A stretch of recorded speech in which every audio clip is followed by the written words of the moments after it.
ನಿನ್ನೆ ನೇಹಾ ಅವರ ಮನೆಗೆ ಅಂದರೆ ಹುಬ್ಬಳ್ಳಿ ಕೇಸ್ಗೆ ಸಂಬಂಧಪಟ್ಟಂತೆ JP ನಡ್ಡಾ ಅವರು ಹೋಗ್ತಾರೆ. ಜೊತೆಗೆ ಅಲ್ಲೂ ಕೂಡ ಅವ್ರನ್ನ ಸಮಾಧಾನ ಮಾಡುವಂಥದ್ದು ಆಗ್ತಾ ಇದೆ. ರಾಜಕೀಯ ಹೆಡ್ ಆಫೀಸ್ ಆಗ್ತಾ ಇದೆಯಾ ಅವ್ರ ಮನೆಯಲ್ಲ? ನಾನು ಕೆಲವು ಪೋಸ್ಟಿಂಗ್ಸ್ ನೋಡಿದೆ ಟ್ವಿಟರ್ನಲ್ಲಿ, ಫೇಸ್ಬುಕ್ನಲ್ಲಿ ಎಲ್ಲ.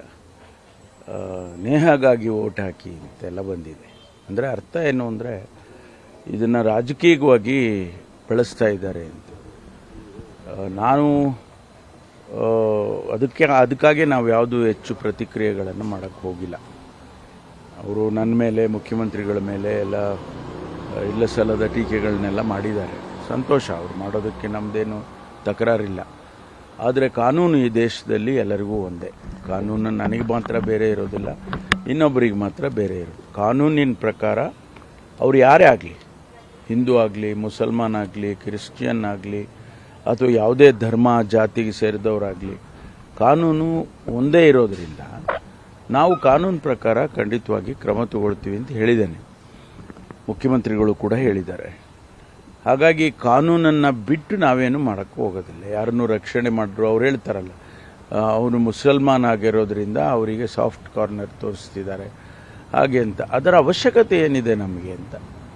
ಅವನು ಒಬ್ಬ ಇಂಡಿವಿಜುವಲ್, ಅವನು ಮರ್ಡರ್ ಮಾಡಿದ್ದಾನೆ. ಅವನು ಮರ್ಡರ್ ಮಾಡಿದ್ದಕ್ಕೆ ಕಾನೂನಿನಲ್ಲಿ ಅವನಿಗೆ ಶಿಕ್ಷೆ ಆಗಬೇಕು ಅಂತಿದೆ. ಆ ಶಿಕ್ಷೆ ಆಗೋದಕ್ಕೆ ನಾವು ವ್ಯವಸ್ಥೆಯಲ್ಲಿ, ಅಂದರೆ ಪೊಲೀಸ್ ಇಲಾಖೆಯಲ್ಲಿ ಏನು ಮಾಡಬೇಕು ಅಂತೇಳಿ ಮಾಡ್ತಾ ಇದ್ದಾರೆ.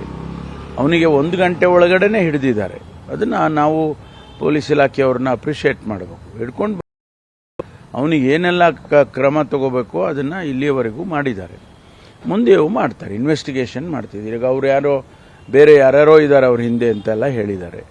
ಅದನ್ನು ಕೂಡ ಆ ಆ್ಯಂಗಲ್ನಲ್ಲೂ ಕೂಡ ಪರಿಶೀಲನೆ ಮಾಡ್ತಾರೆ. CBIಗೆ ವಹಿಸಬೇಕು ಅಂತೇಳಿ ಇಲ್ಲ, ಇಲ್ಲಿ CBIಗೆ ಹೋಗುವಂಥ ಸಂದರ್ಭ ಬಂದರೆ CBIಗೆ ಬೇಕಾದಷ್ಟು ಕೇಸ್ಗಳು ಕೊಟ್ಟಿದ್ದೀವಿ. ಏನು ಕರ್ನಾಟಕದಲ್ಲಿ CBI ಏನು ಇದೊಂದು ಹೊಸದಾಗಿ CBI ಏನು ಭಾಳ ದೊಡ್ಡ ಇದರಲ್ಲಿ ಇರೋದಿಲ್ಲ.